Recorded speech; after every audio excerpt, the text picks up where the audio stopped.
intense than starting over.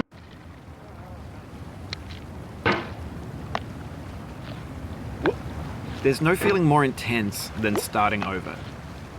If you deleted your homework the day before it was due, as I have, or if you left your wallet at home and you have to go back after spending an hour in the commute.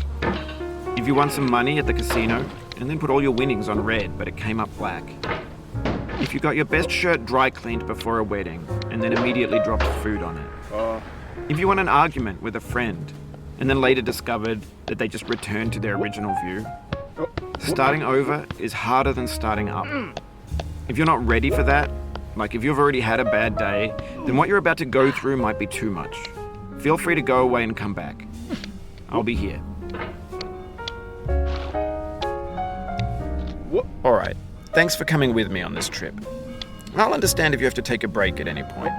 Just find a safe place to stop and quit the game. Don't worry, I'll save your progress, always, even your mistakes.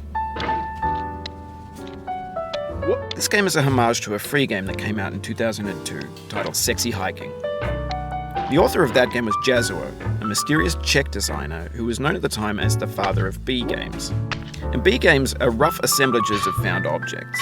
Designers slap them together very quickly and freely, and they're often too rough and unfriendly to gain much of a following. They're built more for the joy of building them than as polished products. In a certain way, Sexy Hiking is the perfect embodiment of a B game.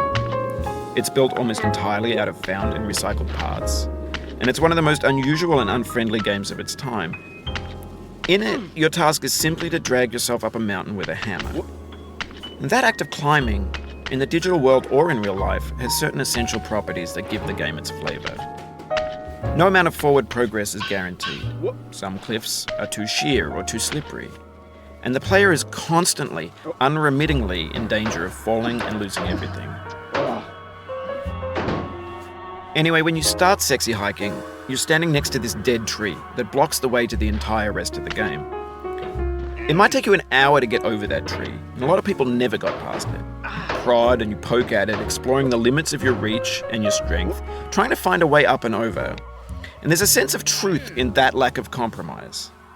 Most obstacles in video game worlds are fake. You can be completely confident in your ability to get through them once you have the correct method or the correct equipment or just by spending enough time. In that sense, every pixelated obstacle in Sexy Hiking is real. The obstacles in Sexy Hiking are unyielding, and that makes the game uniquely frustrating. But I'm not sure Jazuo intended to make a frustrating game. The frustration is just essential to the act of climbing, and it's authentic to the process of building a game about climbing.